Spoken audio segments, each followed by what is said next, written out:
संसद को कई दिनों तक अडानी के नाम पर ठप करने के बाद जब सहयोगी दलों ने राहुल गांधी और कांग्रेस को फटकार लगाई, तब अचानक राहुल गांधी को संभल हिंसा की याद आ गई और सुबह सवेरे प्रियंका गांधी वाड्रा के साथ कार्यकर्ताओं की भीड़ लेकर राहुल गांधी संभल की तरफ रवाना हो गए। लेकिन ये पहले से ही तय था कि राहुल गांधी को संभल जाने की इजाजत नहीं मिलेगी और हुआ भी वही। असल में संभल जाने के नाम पर राहुल गांधी और प्रियंका गांधी वाड्रा को सिर्फ सियासी नौटंकी करनी थी और इसलिए बेवजह यूपी बॉर्डर पर घंटों ड्रामेबाजी की गई। राहुल गांधी की इस ड्रामे की पॉलिटिक्स की वजह से वहां काफी लंबा जाम लग गया। लोग घंटों जाम में फंसे रहे और राहुल गांधी पुलिस से बहस करते रहे। राहुल गांधी ने पहले 4 लोगों के साथ संभल जाने की इजाजत मांगी, नहीं मिली तो खुद अकेले जाने की इजाजत मांगी। इस बीच जाम में फंसे लोगों का धैर्य जवाब देने लगा तो कई लोगों ने कांग्रेसी कार्यकर्ताओं पर धावा बोल दिया। कांग्रेसियों पर परेशान लोगों ने थप्पड़ चलाए। मामला बिगड़ता देख राहुल गांधी चुपचाप लौट गए और कांग्रेस के कार्यकर्ता भी वहां से अपनी जान बचाकर भाग खड़े हुए। यूपी बॉर्डर से राहुल और प्रियंका गांधी वाड्रा संसद चले गए और राहुल और प्रियंका गांधी वाड्रा को संभल जाने से रोकने के लिए पुलिस ने कड़ी सुरक्षा व्यवस्था की हुई थी। यूपी बॉर्डर पर उनके काफिले को रोकने के लिए ट्रैफिक को पहले ही रोक दिया गया था। प्रशासन की इस सख्ती के कारण कई लोगों को परेशानी उठानी पड़ी। कोई पिता की अंत्येष्टि में नहीं जा सका तो कोई ऐसा भी था जिसे सुनवाई के लिए कोर्ट जाना था लेकिन नहीं जा सका। घंटों जाम में फंसे रहने के कारण गुस्साए लोगों ने कांग्रेस नेताओं पर ही अपना गुस्सा निकालना शुरू कर दिया। लोग गुस्से में कांग्रेस कार्यकर्ताओं से भिड़ गए और कुछ कार्यकर्ताओं को थप्पड़ भी जड़ दिए। एक पिता ने बताया कि वो अपनी बेटी को एग्जाम दिलवाने के लिए जा रहे थे लेकिन वो जाम में ही फंसे रह गए। जाम में फंसे होने की वजह से लोगों ने बताया कि उनकी बेटी एक का मेरठ में एग्जाम है, 1 बजे से पेपर है लेकिन वो दिल्ली यूपी बॉर्डर पर जाम में फंसे हुए हैं, वहां से निकल ही नहीं पा रहे। उन्होंने सवाल किया कि सड़कों पर लोगों को परेशान क्यों किया जा रहा है। एक शख्स ने बताया कि उसे सुनवाई के लिए अदालत जाना था लेकिन जाम में फंसा रहा। वहीं एक अन्य शख्स ने बताया कि अपने पिता के अंतिम संस्कार में जाना था लेकिन अंत्येष्टि में शामिल न हो सका। एक शख्स तो ऐसा था जिसको दोपहर 12 बजे ऑफिस अपॉइंटमेंट में जाना था, वो जाम में फंसे होने की वजह से दफ्तर नहीं पहुंच पाया और उसके पहले संभल में घटनास्थल से पाकिस्तानी कारतूस मिलने से सनसनी फैल गई। लेकिन अखिलेश यादव ने इस पर भी सियासत शुरू कर दिया। अखिलेश ने कहा कि संभल की घटना जानबूझकर करवाई गई। बहुत सारे हथियार पुलिस के पास हैं जो विदेश के हैं, मतलब कि पाकिस्तानी कारतूस पुलिस ने वहां प्लांट करवाए थे। यूपी पुलिस ने संभल में जामा मस्जिद हरिहर मंदिर सर्वेक्षण विवाद के बीच भड़की हिंसा में पाकिस्तान निर्मित कारतूस बरामद करने का दावा किया। संभल के पुलिस अधीक्षक कृष्ण कुमार बिश्नोई ने बताया कि 24 नवंबर की घटना के बाद SIT गठित की गई थी जिसके अनुरोध पर forensic team HHMD metal detector और नगर पालिका की टीम घटनास्थल पर जांच के लिए पहुंची और पुलिस अधीक्षक ने बताया कि जांच में जो चौंकाने वाली बात सामने आई उसमें 6 खोखे कारतूस बरामद किए गए और ये कारतूस पाकिस्तानी ऑर्डिनेंस फैक्ट्री के बनाए हुए हैं। बिश्नोई ने बताया कि इसमें एक कारतूस पर मेड इन US भी लिखा हुआ है। उन्होंने कहा कि ये बहुत ही गंभीर मामला है, इसकी जांच उतनी ही गंभीरता से की जाएगी। पुलिस अधीक्षक ने बताया कि कुछ CCTV तोड़ दिए गए लेकिन उनके DVRs खंगाले जा रहे हैं। Bureau report, news of India. Arvind Kejriwal पर समय समय पर खालिस्तानी आतंकियों के साथ संबंध रखने के गंभीर आरोप लगते रहे हैं। खालिस्तानी आतंकी गुरपतवंत सिंह पन्नू तो साफ तौर पर कह रहा था कि आम आदमी पार्टी के लिए फंडिंग की थी। तब गुरपतवंत सिंह पन्नू ने इस बात का पूरा ब्यौरा भी जारी किया था। ताजा मामला स्वर्ण मंदिर तनखैया घोषित किए जाने की सजा काट रहे अकाली दल के नेता सुखबीर सिंह बादल के ऊपर हमला करने का है। सुखबीर सिंह बादल के ऊपर खालिस्तानी आतंकी नारायण सिंह चौड़ा ने गोलियां चलाईं। इस हमले से सुखबीर सिंह बादल बाल बाल बच गए।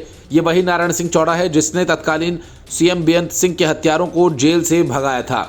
अब उसका अरविंद केजरीवाल से कनेक्शन सामने आया क्योंकि जिस खालिस्तानी लिबरेशन फोर्स से नारायण सिंह चौड़ा जुड़ा हुआ है उसके एक सदस्य के घर अरविंद केजरीवाल रात बिता चुके हैं। बीजेपी के प्रदेश अध्यक्ष सुनील जाखड़ ने कहा कि इस मामले की गंभीरता से जांच की जानी चाहिए। आरोपी खालिस्तानी लिबरेशन फोर्स का सदस्य था। जिस खालिस्तानी लिबरेशन फोर्स के एक समर्थक के घर में केजरीवाल रुके थे, पंजाब के लोगों की आंखें उस समय खुल गई थी। मेरी सभी से विनती है इसकी जांच हो। इस तरह की ताकतों का समर्थन करने वालों के खिलाफ कड़ी कार्रवाई की जाए। ये पंजाब सरकार की नाकामी है। 2017 में अरविंद केजरीवाल पर पंजाब दौरे के दौरान खालिस्तानी लिबरेशन फ्रंट से जुड़े गुरपतवंत सिंह पन्नू के घर में रुके थे। इस पर तभी बवाल हुआ था। गुरविंदर सिंह खालिस्तान लिबरेशन फ्रंट का चीफ रह चुका था। दंगे भड़काने और हत्या के मामले में वे जेल में रहा था। बाद में आम आदमी पार्टी की ओर से सफाई दी गई थी कि अरविंद केजरीवाल प्रवास से पहले तक गुरदीप से परिचित नहीं थे। पार्टी के कार्यकर्ता सतनाम सिंह के अनुरोध पर केजरीवाल उनके घर पर ठहरे थे। पंजाब बीजेपी के अध्यक्ष सुनील जाखड़ ने कहा कि बादल पर हमले की जितनी निंदा की जाए उतना कम है। वाहिगुरु की मेहर रही कि बादल और अन्य किसी का कोई नुकसान नहीं हुआ। बादल के साथ घटना के दौरान मौजूद पुलिस कर्मचारी जसवीर सिंह और अन्य जवानों ने जिस तरह बहादुरी दिखाते हुए आरोपी को काबू किया वो काबिल तारीफ है। सुनील जाखड़ ने आगे कहा, लेकिन पुलिस जवानों की बहादुरी पंजाब के हालातों पर पर्दा नहीं डाल सकती। पंजाब सरकार की शय पर गैंगस्टर, माफिया और आतंकी ताकतों ने पंजाब में पिछले 2.5 सालों से सिर उठाया, वो सबके लिए चिंता की बात है। जिस तरह अकाली दल टूटता जा रहा है, उसे देखते हुए अंदेशा सबको था कि इस तरह की कट्टरवादी ताकतें सिर उठाएंगी। इतनी जल्दी पंजाब की कानून व्यवस्था की कंगाली सामने आएगी, इस बात का किसी को अंदेशा नहीं था। मामले को गंभीरता से लिया जाना चाहिए। उन्होंने कहा कि हमलावर खालिस्तानी ताकतों का समर्थन कर रहा है। मामले की निष्पक्ष जांच की जानी चाहिए ताकि पता चल सके कि कौन सी ताकतें पंजाब का माहौल खराब करने की कोशिश कर रही हैं, उसका चेहरा बेनकाब हो सके। पंजाब में पिछले 2.5 साल से आम आदमी पार्टी सरकार में कोई भी व्यक्ति अपने आप को सुरक्षित महसूस नहीं कर रहा। इस घटना से पंजाब की सुरक्षा एजेंसीज की आंख खुल जानी चाहिए। आंदोलन के नाम पर सड़कों को जाम कर देना और आने जाने वाले लोगों को परेशान करना किसान संगठनों की आदत सी बन गई है। हर महीने 2 महीने बाद किसी न किसी मुद्दे को लेकर दिल्ली चलो वाली नौटंकी इस बार भी शुरू की गई। तो पहले पुलिस ने उन्हें दिल्ली में घुसने ही नहीं दिया और बाद में धरना दे रहे किसानों को हिरासत में लेकर पूरी जगह को खाली करवा लिया। पुलिस प्रशासन की इस कार्यवाही से राकेश टिकैत ताव खा गए और आंदोलन के इरादे से ग्रेटर नोएडा की तरफ कूच करने की कोशिश कर डाली, लेकिन टिकैत ऐसा कुछ कर पाते इससे पहले अलीगढ़ पुलिस ने उन्हें बीच रास्ते में ही हिरासत में ले लिया। कहा जा रहा है कि राकेश टिकैत किसान नेताओं की एक बैठक में भाग लेने के लिए ग्रेटर नोएडा जा रहे थे। टिकैत और उनके साथियों को यमुना एक्सप्रेस वे पर आगे बढ़ने से रोकने के बाद बस से टप्पल पुलिस स्टेशन ले जाया गया। पुलिस के एक आधिकारिक प्रवक्ता ने पुष्टि की कि राकेश टिकैत को हिरासत में लिया गया है, गिरफ्तार नहीं किया गया। राकेश टिकैत ने कहा कि पुलिस किसानों को अपने अपने घरों में रहने के लिए मजबूर करके गौतम बुद्ध नगर नोएडा जाने से रोक रही है। बकौल टिकैत, आप हमें कब तक हिरासत में रखेंगे? अगर आप हमें बंद रखेंगे तो आप किससे बात करेंगे? उन्होंने चेतावनी दी कि अगर अधिकारियों का यही रवैया जारी रहा तो किसानों का आंदोलन तेज हो जाएगा। दरअसल भारतीय किसान यूनियन ने नरेश टिकैत के नेतृत्व में मुजफ्फरनगर के सिसौली गांव में किसान भवन में एक आपात बैठक बुलाई थी और ग्रेटर नोएडा और नोएडा के किसानों को समर्थन देने का संकल्प किया था। वे जो भूमि मुआवजा और अन्य मांगों के मुद्दे पर आंदोलन कर रहे हैं। यूनियन की युवा शाखा के अध्यक्ष अनुज सिंह के अनुसार भारतीय किसान यूनियन ने पश्चिमी उत्तर प्रदेश के जिलों के अपने कार्यकर्ताओं और सदस्यों को ग्रेटर नोएडा के 0 पॉइंट पर इकट्ठा होने का आह्वान किया था। ग्रेटर नोएडा के 0 पॉइंट पर गांवों के सैकड़ों प्रदर्शनकारी एकत्रित हुए, ग्रामीण प्रशासन और स्थानीय अधिकारियों के खिलाफ प्रदर्शन कर रहे हैं और पिछले दिनों राज्य सरकार द्वारा अधिग्रहित उनकी जमीन के बदले मुआवजा और अन्य लाभों की मांग कर रहे हैं। गौतम बुद्ध नगर पुलिस ने मंगलवार को आंदोलन के दौरान 100 से अधिक प्रदर्शनकारियों को गिरफ्तार किया था। पुलिस आयुक्त लक्ष्मी सिंह ने कहा कि हिरासत में लिए गए लोगों में महिलाएं और बुजुर्ग लोग भी शामिल थे, जिन्हें बाद में रिहा कर दिया गया। राकेश टिकैत और उनके समर्थक नोएडा में किसानों की समस्याओं को लेकर प्रदर्शन के लिए निकले थे।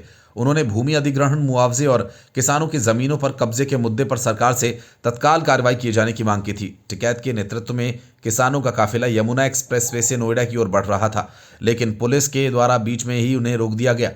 पुलिस ने टिकैत और उनके समर्थकों को यमुना एक्सप्रेसवे पर रोकने के बाद हिरासत में ले लिया। उन्हें टप्पल थाने ले जाया गया, जहां अलीगढ़ के डीएम और वरिष्ठ पुलिस अधीक्षक ने टिकैत से बातचीत की। पुलिस का कहना है कि टिकैत को कानून व्यवस्था बनाए रखने के लिए हिरासत में लिया गया है। Bureau report, news of India. Arvind Kejriwal और आम आदमी पार्टी के सितारे इन दिनों गर्दिश में हैं। मामला गैंगस्टर्स के साथ मिलकर जबरन वसूली मामले में कुछ दिनों पहले गिरफ्तार किए गए नरेश बालियान को अदालत ने जमानत दे दी, लेकिन इसके पहले नरेश बालियान अपने को कट्टर ईमानदार बताते हुए पोस्ट करता। एक्स पर आम आदमी पार्टी की तरफ से पोस्ट की बाढ़ आती, जिसमें नरेश बालियान को लेकर तरह तरह के दावे और बीजेपी पर हमले दोनों शामिल होते। पुलिस ने नरेश बालियान को फिर से गिरफ्तार कर लिया। दिल्ली पुलिस ने अदालत से नए मकुका मामले में आम आदमी पार्टी के विधायक नरेश बालियान को गिरफ्तार करने की अनुमति देने का अनुरोध किया। इसी मामले को लेकर उन्हें बाद में गिरफ्तार कर लिया गया। नरेश बालियान की फिर से हुई गिरफ्तारी से आम आदमी पार्टी को तगड़ा झटका लगा। इसके पहले पिछले साल दर्ज जबरन वसूली मामले में उन्हें हाल ही में गिरफ्तार किया गया था। ये गिरफ्तारी उस समय हुई जब जांच के दौरान बालियान और कुख्यात गैंगस्टर कपिल सांगवान उर्फ नंदू के बीच की एक ऑडियो क्लिप सामने आई। नंदू इस समय विदेश में है। इस बातचीत में कथित तौर पर व्यापारियों से फिरौती वसूलने की योजना पर चर्चा की गई थी। पुलिस इस मामले में आगे की जांच और पूछताछ कर रही है। अधिकारियों के मुताबिक जांच ये समझने के लिए की जा रही है कि इस जबरन वसूली के नेटवर्क में कौन कौन लोग शामिल हैं और वसूल की गई रकम में कितना आम आदमी पार्टी के फंड को दिया गया या नहीं, और ये भी कि क्या केजरीवाल को इस बात की जानकारी थी। इस घटना ने आम आदमी पार्टी को एक बार फिर से विवादों में ला खड़ा किया। फिलहाल पुलिस इस मामले में आगे की जांच और पूछताछ कर रही है। आम आदमी पार्टी के विधायक नरेश बालियान की गिरफ्तारी को गैर कानूनी बताया। सांसद संजय सिंह ने कहा कि भाजपा ने नकली ऑडियो क्लिप के खिलाफ कोर्ट के स्टे के बावजूद गिरफ्तारी की और इसके साथ ही उन्होंने कहा कि ये भाजपा की हताशा है। ये गिरफ्तारी भाजपा के प्रवक्ता गौरव भाटिया द्वारा एक कथित ऑडियो क्लिप जारी करने के बाद हुई, जिसमें बाल्यान को एक गैंगस्टर से पैसे वसूलने की योजना बनाते हुए सुना गया था। भाटिया ने इस मामले को लेकर सोशल मीडिया प्लेटफॉर्म एक्स पर पोस्ट किया और आरोप लगाया कि आम आदमी पार्टी दिल्ली में एक एक्सटॉर्शन नेटवर्क चला रही है। उन्होंने कहा कि दिल्ली के व्यापारियों और बिल्डर्स से फिरौती वसूली जा रही थी। भाजपा ने इस मामले में अरविंद केजरीवाल और उनकी पार्टी के खिलाफ कड़ी कार्रवाई की मांग की थी। भाटिया ने यह भी कहा कि केजरीवाल और दिल्ली के मुख्यमंत्री आतिशी विधायक बाल्यान के खिलाफ कार्रवाई नहीं करते हैं तो ये साबित होगा कि ये पैसे पार्टी के नेताओं तक पहुंच रहे हैं। इस बीच आम आदमी पार्टी के नेता और राज्यसभा सांसद संजय सिंह ने भाजपा के आरोपों को दिल्ली में बढ़ते अपराधों को रोकने के बजाय केजरीवाल और उनकी पार्टी को बदनाम करने के लिए झूठा आरोप लगाया जा रहा है। इसके साथ ही संजय सिंह ने कहा कि नरेश बाल्यान को हिरासत में लेना बीजेपी का चेहरा सामने ले आया है। पहले दिन से आम आदमी पार्टी कह रही है कि अमित शाह सिर्फ अरविंद केजरीवाल और उनके सिपाहियों को रोकना चाहते हैं। जिस कथित रिकॉर्डिंग को लेकर नरेश बाल्यान को हिरासत में लिया गया, उस पर कोर्ट का स्टे है। उद्धव ठाकरे दबाव में हैं। उन पर जितना दबाव एमवीए छोड़ने का है उससे कहीं ज्यादा दबाव बीएमसी का चुनाव जीतने का है। एमवीए में शामिल होने के बाद से अब तक उद्धव ठाकरे की कुल उपलब्धि कुछ दिनों के लिए सीएम बनना है। इसलिए उद्धव ठाकरे एमवीए में रहते हुए अब हिंदुत्व का एजेंडा घर घर ले जाने की तैयारी कर रहे हैं। पार्टी ने यह फैसला बृहन मुंबई महानगर पालिका के चुनाव से पहले किया। नवंबर में संपन्न हुए महाराष्ट्र विधानसभा चुनाव में पार्टी महज 20 सीटें ही जीत सकी। कहा जा रहा है कि शिवसेना यूबीटी के कई नेता अब एमवीए से अलग होकर चुनाव लड़ने का सुझाव दे रहे हैं। पार्टी अध्यक्ष उद्धव ठाकरे ने पूर्व पार्षदों को बीएमसी चुनावों की तैयारी शुरू करने के लिए कहा। सूत्रों का कहना है कि उद्धव ठाकरे ने पूर्व पार्षदों से भाजपा और महायुति की उस बात का विरोध करने के लिए कहा जिसमें दावा यह किया जाता है कि शिवसेना यूबीटी ने हिंदुत्व की विचारधारा को छोड़ दिया है। एक पूर्व पार्षद ने कहा कि उन्होंने हमें ये कहा कि शिवसेना यूबीटी हमेशा हिंदुत्व के लिए काम कर रही थी और हमेशा करती रहेगी, लेकिन विपक्ष ने गलत बात फैला दी कि हमने हिंदुत्व छोड़ दिया है। उन्होंने हमें हिंदुत्व का एजेंडा लोगों तक ले जाने के लिए कहा। शिवसेना यूबीटी प्रमुख ने नेताओं से मुंबई की 36 विधानसभाओं में फैले 227 वार्ड में तैयारी शुरू करने के लिए कहा।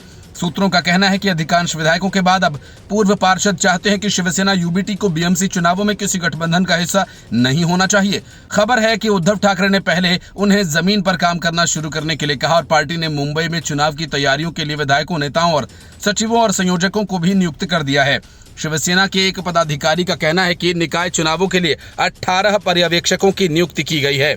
मतलब कि उद्धव ठाकरे एमवीए छोड़ने से पहले हिंदुत्व की पिच पर अपने आप को एक बार फिर और आजमाना चाहते हैं। अगर बीएमसी चुनावों में शिवसेना यूबीटी को सफलता मिली तो वे एमवीए से अलग हो सकते हैं, नहीं तो वे एमवीए में बने रहेंगे। एमवीए में फिलहाल जो झगड़ा शुरू हुआ है वो एक दूसरे पर हार का ठीकरा फोड़ने की कोशिश ज्यादा लग रही है और फिलहाल ये सब शिवसेना यूबीटी और कांग्रेस के बीच ही चल रहा है। उद्धव ठाकरे की शिवसेना के नेता दावा कर रहे हैं कि अगर वे लोग अपने बूते चुनाव लड़े होते तो नतीजे अलग होते। ऐसे नेताओं को मानना था कि गठबंधन पर भरोसे को ठीक नहीं मान रहे थे और नेताओं का कहना था कि अगर उद्धव ठाकरे को महाविकास आघाड़ी का मुख्यमंत्री पद का चेहरा घोषित कर दिया गया होता तो जीत पक्की हो गई होती। अगर एमवीए के टूट जाने की बात हो तो पहला सवाल तो यही है कि सबसे पहले गठबंधन कौन छोड़ सकता है। देखा जाए तो सबसे पहले एमवीए वही छोड़ सकता है जिसे कोई तात्कालिक लाभ दिखाई पड़ रहा हो। उद्धव ठाकरे पर गठबंधन छोड़ने का अंदर से काफी दबाव है। महाराष्ट्र की राजनीति में सत्ता की राह में विचारधारा भले ही न कोई मायने रखती हो, लेकिन उद्धव ठाकरे के लिए तो सबसे महत्वपूर्ण यही बात है। हिंदुत्व की राजनीति छोड़ देने का आरोप वो नहीं झेल पाए और बर्बाद हो गए। कांग्रेस और एनसीपी साथ रह सकते हैं क्योंकि उनके विचार भी मिलते हैं और लोकसभा चुनाव में जो गर्मी दी थी विधानसभा चुनाव के नतीजों ने ठंडा कर दिया। हाँ, स्थानीय निकाय चुनाव खुद को आजमाने का मौका जरूर है, लेकिन उद्धव ठाकरे के लिए कांग्रेस और शरद पवार के साथ रहना मुश्किल हो सकता है। संभव है महाविकास आघाड़ी छोड़कर पहले की तरह हिंदुत्व की राजनीति पर लौट जाएं तो फिर संभलने का एक मौका मिल भी जाए। साथ रहकर तो अब गंवाने के सिवाय हासिल कुछ नहीं होने वाला जैसा लगता है।